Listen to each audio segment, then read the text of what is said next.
Welcome to a new update, and today it's an update where Ethereum has been running after the Shanghai update, as everyone was expecting that we would have been a lot of sell pressure.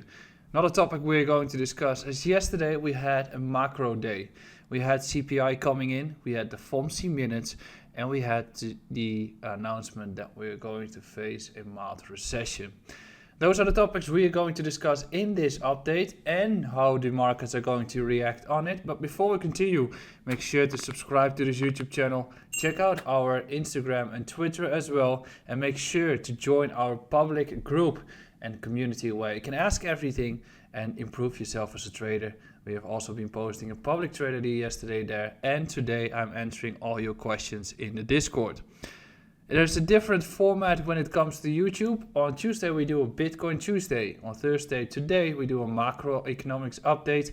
And on Saturday I'll be informing you on the altcoin markets, including the fact that I'll be doing the altcoin challenge from 1 to 10k. If you want to learn more about our course, which is going to be launched in approximately 2 months from now, it's an all-around level 1 course for crypto.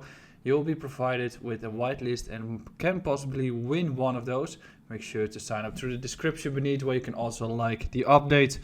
And I've mentioned the public Discord, but I have not much to say about that. If you want to ask me anything regarding this video or anything else, make sure to join the Discord. In this update, we're going to focus on a few important things. First of all, we're going to look at CPI and discuss all the important information with you. And then we're going to focus on FOMC Minutes, which was also released yesterday, and it's a response of the Fed to the CPI data. And finally, we're going to look at the important events of this week and the coming period, which are going to be market movers for the macroeconomic playing field. First, we are diving into CPI. The first topic is CPI. As yesterday during the afternoon, for the Dutch people, it's 14:30 p.m. Central European time, we're getting CPI data, which is based on a monthly event. So every month you get data which is guaranteeing you volatility, and it's providing you information that you can work with when it comes to your investment thesis or trading thesis. And first of all, CPI comes out with year-on-year data, which is that you get a number which is the inflation based on previous year to now. And there's a month-to-month based data, which is based on inflation from this month and previous month. Then you've also got two categories, which is core CPI and regular CPI, I would say. And the normal CPI is just everything included, and core CPI is excluding food and energy. And we'll come to that in a little bit, but the important numbers, which you can see next to me, the forecast was 5.2% for the regular CPI, and last month's number was 6.0%, which you can see on the right. The real number that came out this month is 5.0%, which is great. The inflation has fallen with 1% in a month, which is the largest drop since the peak high of 9.1%. So that's great. However, are we really celebrating this number because of the fact that we are now jumping around and inflation has been fallen? To give you some reference, we had inflation in previous year in the same period at 8.5% and the year before at 2.6%. So we had 2.6%, then 8.5%, and now 5%, and it compounds. So over time, you need to realize that your money is getting valueless and you can buy less with it. That's why the thesis of having assets in terms of, for instance, in the past period, real estate, but now crypto and also commodities, are probably the ones that you should be having in your portfolio, as it includes the fact that you can keep your purchasing power over time. But it's good for now that the inflation has started to fall a little bit. The rest of the details are the following. You can see CPI year on year on the table, which is 5.0%. And then you also see the month-to-month based data, which came in at 0.1%. So there's less growth on the inflation. The expectations were 0.2%, and previous month it was 0.4%.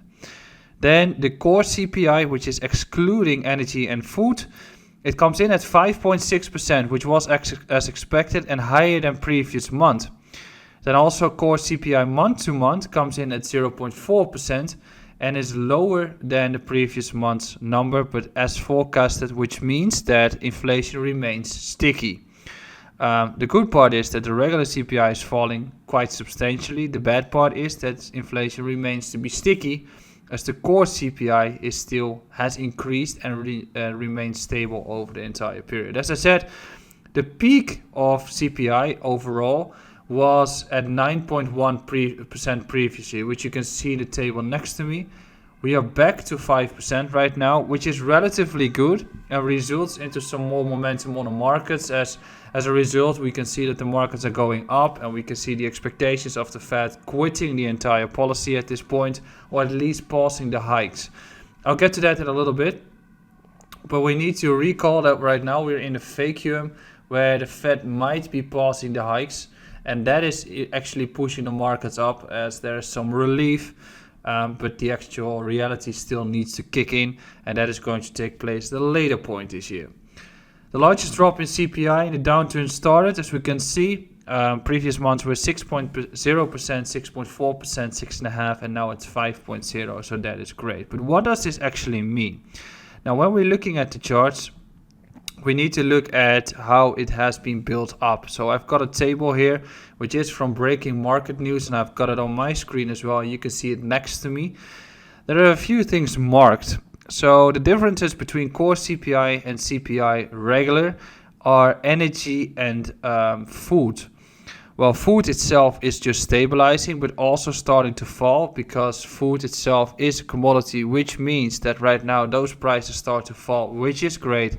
So most likely inflation will continue to fall over time. But what do we see? Energy has been falling a lot. So that means that energy prices have been going down. Energy prices are lower than last year, and actually way lower. We had the gas blow off a year ago, and we've had the energy blow off in general. And that is pushing CPI down at this point. So energy is doing really well. And gas is also doing really well. So that is the fact that CPI comes in at a great point of time at this point. What do we see more here are two things. First of all, we do see the used cars, which have been falling substantially over the year as well. There are two arguments for that. First of all, the entire car sector is getting into relief from the supply shocks. If you recall correctly, a year ago it was quite hard to get a new car, so used cars were more common. That is currently getting diminished. Second one, and that's the more important one, economy is just slowing down. So people are selling off their used cars as people are getting laid off, and that's why supply is getting increased on the used car on the used car segment, and the demand has just been falling apart, which means that price is falling down. So this is a signal that the economy starts to become weaker. Finally, something that is not great is that services are still quite high. That's the lower part of the table. Services are still 7.1%, and including shelter at 8.2%. Those are still relatively high, but it's still eager to fall around in the coming months. So my expectations are that energy will be stabilizing, food will be going down, and also services start to fall down. So regular CPI is doing great. Services are still a lagging indicator and take some time to respond before that one starts to fall. And core CPI remains sticky. So what is the Fed going to do? Well, I've got a chart here, which is the new trick from the Fed, which is the CPI core services less shelter year on year. It's a new favorite one for the Fed to make decisions. And this one starts to fall too. It's now at 5.7%. But more importantly, which you can see on the chart from Holger, finally we are reaching a point where CPI drops beneath the federal target rate, which usually means that the Fed comes to the end of the hiking policy. And at this point, if that is going to be the case, we still have a vacuum where we can start continuing the momentum. But the good part is the Fed wants the inflation to be lower than the federal target rate, which often means that they pause and they quit the entire policy. But what is the reaction going to be from the Fed? That's what we're going to discuss when it comes to FOMC Minutes, and that is the next topic we will be discussing. So another big event which has no impact on the markets for now, but will be in the future. That was the FOMC Minutes, and the FOMC Minutes are just a summary of everything that has been discussed in the previous meetings between the FOMC members. And we know that on May the 3rd we are going to have a new speech from our friend Jerome Powell, who moves markets.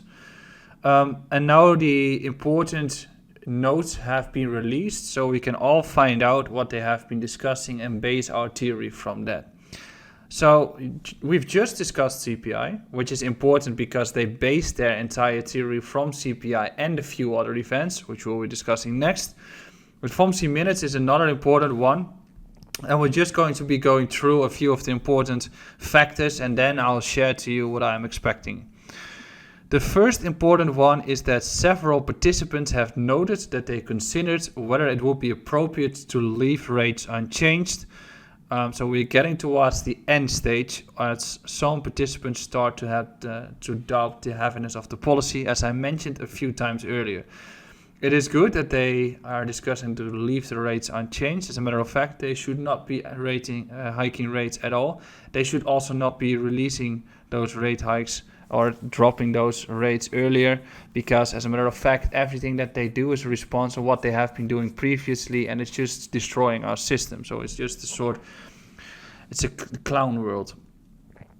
Data shows that progress is slower on inflation than expected, which we discussed as well. It just takes time and comes back through a boomerang. What I mean is that core CPI is sticky, and we discussed that China has been opening up, and due to the fact that China is opening up, you get a new supply shock, and therefore you get a consistent loophole where inflation stays to remain sticky. So first you get the supply shock, then it comes to services remain high, people want to have higher wages, boom, products have to become high priced higher, and then you can keep on moving, and especially if they keep on printing, you will be seeing that inflation remains sticky. So that's not new news. It's just in line with what we are also believing. There's also little evidence pointing to disinflation. Disinflation means negative inflation. This is also in line with what we discussed previously, but there are a few more important factors that I like to discuss with you, and it's kind of funny, to be honest. It's not funny, but it's kind of funny. First of all, there's a chapter which is called banking, and banking is important. We don't need banks, but we have banks. The banking sector developments are likely to result in tighter credit conditions. No shit. What does that mean? Well, it is harder to borrow money if the rates are 6% instead of 1%, which means that money in itself becomes more expensive. And it's when you have low interest rates, money is cheap, and that's why you can borrow a lot. And there's a world full of debt, which we have right now. But then within 8 months, they increased the rates from 1% to 5%, resulting into the fact that some banks have been falling apart, resulting into the fact that we currently are into tighter credit conditions, which everyone feels. Raising money in the VC world is also quite complicated at this point. Borrowing money for your company is also complicated, which is just a matter of fact and as a result of the policy. So this is very straightforward. The funny one though, then also the banking system that all participants agreed on remains to be sound and resilient. I mean, as long as you can print more money, it will probably be like that until the system starts to collapse, which we are currently seeing already. The system is getting faulty, it's getting worse and worse and worse. People are getting fed up with it, lots of aggressiveness in the societies, and China and Russia are taking a different approach. So there are signals already, and they just say that it is sound and resilient to sound cool, I guess. But then, the Fed staff projected a mild recession starting in later 2023. We said this before. Most likely a new recession will kick in later this year, and it could be the start of a depression, which is comparable to 2008, which is when reality kicks in, which is when companies and banks that have debt can't pay their bills anymore. So the reality of the hikes are going to get into place. Also, if you have a short-term loan and you need that money to continue your company, in a year's time, the loan becomes 3 to 4 times more expensive than it was before. So we will see the effects. Actually, real estate has been falling quite heavily in the Netherlands already, and probably in the rest of the world. So saying a mild recession is just a little bit too enthusiastic. I would argue that it's the first sign that we can agree on that it's probably going to be a heavy recession, and probably also going to be depression if it's going to be really worse. But this means that it takes time before you're going to get the results of that policy. This also means that we are in line with the vacuum that we said before, and that if we are running upwards with the markets right now, we need to maximize our profits in that, because it's a short window. And when they start to pivot, it is not because they like to pivot, it is because they have to pivot as the economy becomes worse and becomes weaker. So that is important, and that's why you shouldn't be jumping around on news that they are going to pivot, because it's simply just due to the fact that the economy is worse. What are the markets projecting at this point? The markets are projecting, as we can see in the chart, a 25 pips rate hike in May, and then probably pausing. And then the question is how long we're going to pause. Most likely it's going to be 3 to 6 months. During that period we can just continue moving, but I would assume that they need to pivot quite soon. And then what we can see in the chart as well is the fact that the year-end Fed rate expectations are based on the Fed dot plot. That is what the Fed expects the federal funds rate to be at the end of the year, 5.3%. The markets, however, and it has been dropping already, are projecting 4.2%. So there's a gap of 1.1%. And then the question becomes, who is right? Is the Fed going to be right and they just continue their policy until the end of the year? Or is the market right, and is the Fed not able to continue this policy and have to pivot? If the market is right, we probably are into a fake rally right now, and we're going to get a very heavy correction later this year. And that's why you need to use all this data for your investment thesis. And we're going to discuss the charts next, and then we're going to discuss the event. So let's head towards the charts to see what we can see on the DXY, the yields yourself, Nasdaq, gold, and Bitcoin. When we discuss the markets and the reactions we have from CPI and the Fed, we have a few important indications to look at. First of all, DXY, and I'll just erase it for a little bit. But we concluded that the trend is clearly down. We have also marked the level where we want the chart to go to, which is 90 points. And we mentioned that the trend is clearly down, as we have had this bearish rejection here at 106 points, resulting into the markets falling apart even more. So we've had this fall, and we've had the case where this bearish rejection was an ideal moment to long Euro USD or to short the DXY, and we're looking for a new lower low. So the trend is clearly down, and it will probably take some time before we start to reverse. Probably a case where they pause or pivot. It's going to be a case where you will be seeing the shifts. I need to go back in time when this took place, whether that's going to be an argument, but as long as they continue with the policy right now, I think that we are continuing to fall with the DXY, and that is an argument to have more strength on risk on assets. What you also have to look at is the response on the yields. 2-year yields are not doing much, they're just consolidating. The 10-year yields are probably having a little bit more consolidation here.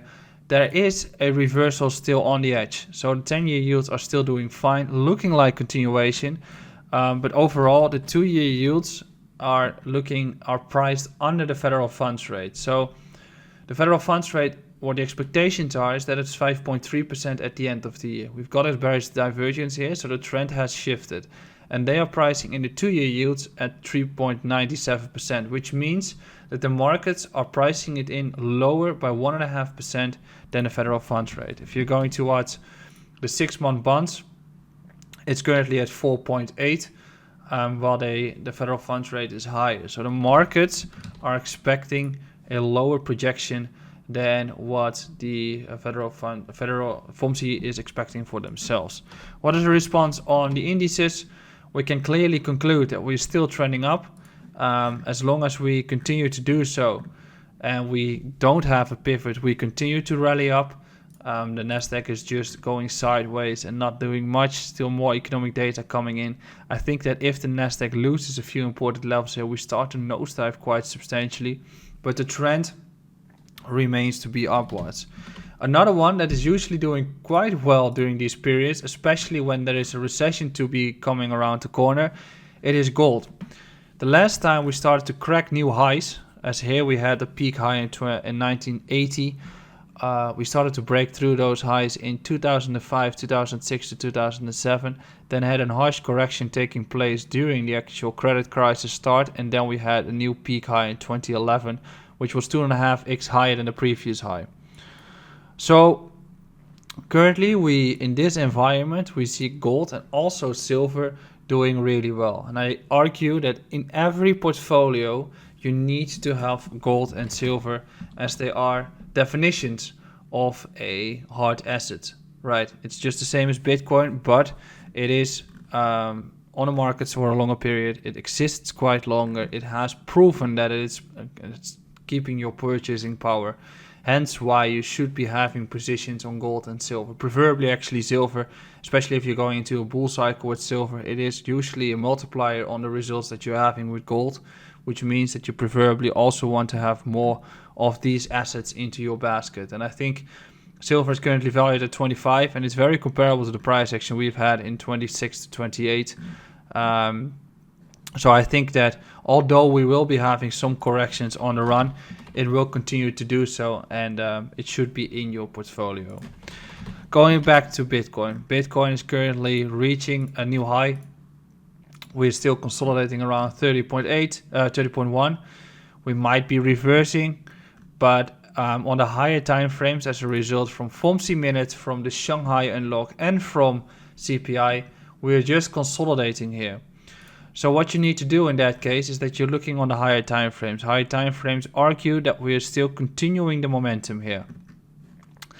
As long as Bitcoin stays above 28.6, we are fine. And I think that in this vacuum of the Fed pausing the hikes, slowing down the hikes, not pivoting yet, it is an argument where Bitcoin continues to rally. And I mentioned that before, as long as Bitcoin sustains in that vacuum, or at least the Fed stays in that vacuum and Bitcoin stays in the uptrend, we continue the uptrend, which means that we can even go to 45 to 50k during this quarter, as long as there's no pivot from the Fed. So that is my view on the markets. I think that the markets are going to continue rallying. You can still make money as long as Bitcoin cracks through this entire resistance between 30 to 32k. We are probably going to see continuation on the altcoins as well, and that's what we will be discussing in the update from Saturday. Next, we discuss the important events for the coming period. Final topic of today is which big events should you monitor for the coming period. And I think we have been covering a few important ones. CPI is a big indicator. The next one is going to be after the next Fed meeting. But today we've had PPI and unemployment. Unemployment claims are important to figure out because if those are going to rally again, last week we had a pretty substantial rally. Not sure whether we're going to have a rally this week, but if we're going to have a rally in the coming periods, you can conclude that unemployment will start to go up. So the arguments of the Fed to pivot are going to be heavier. So the further we get into that cycle, the less convincing you could be into risk-on assets. So that's why it's important to keep on with these. Then tomorrow it's retail sales. Retail sales is an indication of consumer spending. So if consumer spending starts to slow down and retail sales start to slow down, which we have already been seeing, probably will be continuing to see that as well, it means that people are saving up money to just survive. They don't expect the economy to do well. And probably this one starts to pick up in the coming months alongside the higher unemployment and alongside the fact that more companies will go bankrupt, real estate starts to fall down, etc. So the recession is definitely a guarantee almost, but this is also an important one. And then finally, the important events to take note of is the 28th and the 27th. The 27th we get GDP, advanced number, so it's the most important number for the past quarter. And then 28th of April we get employment cost index, but also core PCE index. PCE is a very comparable inflation trigger, and if that one is going to come in softer than expected, you can be quite sure that we're going to pause with the rate hikes from the Fed, and I think they have to. Then finally, on May the 3rd, we've got a new FOMC event and a speech from Powell taking place. During that event, we are looking at the case where he most likely is going to rate hike by 25 bips. I'm sure we will be live during the event, so make sure to subscribe to my YouTube channel. I hope you have been enjoying this update on the macro perspectives, and I hope it gives you some more background on why these are important and what those numbers actually mean, including my entire view of the markets. We're going to cover this way more in the coming period, and we're going to develop the YouTube channel. So I hope you like this new way of doing those longer updates. I'll be back to you on Saturday morning, 11 a.m. with the altcoin update. Make sure to subscribe, like this YouTube update, join our public Discord, sign up for the course, and I'll see you again soon. Ciao, ciao.